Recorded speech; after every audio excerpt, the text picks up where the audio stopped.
今日咧想同大家傾下 Tesla。過去呢2個月，股價簡直坐過山車，由高位碌落嚟超過一半。最近又出現散戶嘅血肉長城，大量護盤，佢哋到底係聰明錢定還是勇敢嘅韭菜呢？咁如果真係撈到底呢，呢10幾日都已經執咗30幾個%，認真和味嘅。咁我哋今日一齊研究 Tesla 反彈嘅背後邏輯。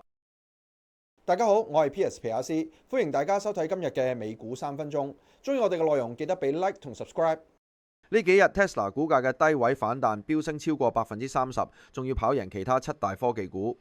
主要原因有幾個。第一， Tesla 中國單週銷量創第2新高。上個禮拜4，馬斯克親自主持全體會議，話產品進度一切順利，對投資者有定心丸作用。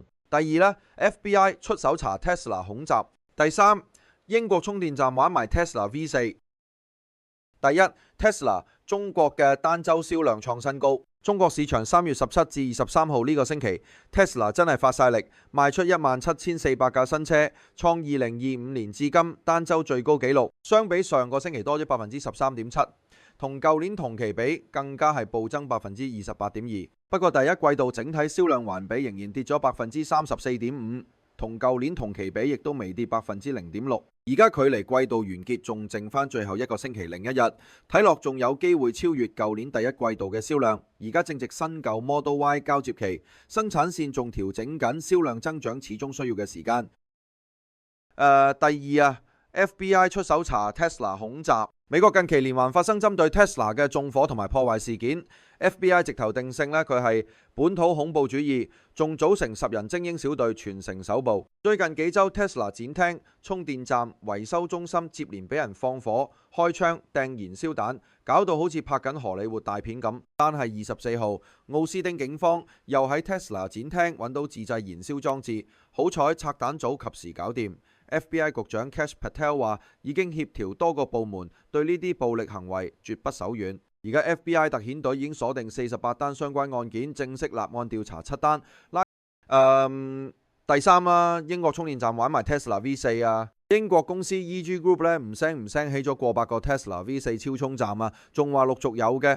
呢啲站唔單止用最新 V4 技術同 Magic Dot 仲開放俾所有電動車使用。App 支付系統同官方站完全一樣。Tesla 而家全球有超過6700個充電站，62000幾個充電樁。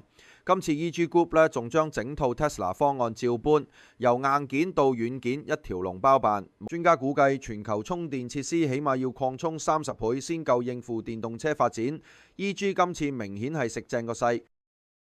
分析師 Alex Porter 俾 Tesla 超配，評級目標價$450。佢話市場好多人搞錯方向，真正問題係供應唔夠，而唔係需求弱。另外，分析師 Jana Ricardo 去完 Tesla 德州超級工廠參觀試乘 FSD V1 3.2.8 後，大讚表現流暢，仲俾出$404嘅目標價，對 Tesla 信心爆棚。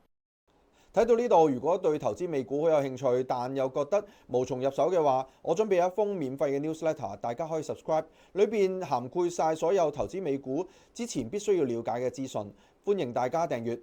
Tesla 中國 FSD 免費試用計劃突然叫停，原因係中國政府2月尾出新規例，要求 OTA 軟件更新要先通過審批。不過 Tesla 已經喺微博保證，話攞到許可證後會再推 FSD， 而家正加緊完成硬件3同硬件4對應嘅智能輔助駕駛軟件審批。係啊，其實Tesla FSD 進軍中國試經係過5關斬6將㗎。首先佢哋為咗過關，先將全自動駕駛改名做自動輔助駕駛 Autopilot， 最近又改名做智能輔助駕駛嘅。中國電動車市場唔係話玩就玩，除咗要應付中國車企嘅價格戰，仲要應付監管量身訂造嘅規則，真係夾縫中求生存。講到尾我哋都要留意翻日前嘅FSD 嘅中國嘅狀況啦，突然間俾人叫停，嚟到最終幾時能夠實現到將會係關鍵嘅。話說回頭今次嗰個股價反彈證明大部分投資者終於始終相信佢嘅長遠價值，但係短線個股價走勢真係要留意住3月11號嘅底位217蚊，如果穿咗都真係要避一避。多謝你同我皮亞斯一齊 update 完最新嘅投資熱點，記得訂閱同睇埋個鐘仔，聽日見面。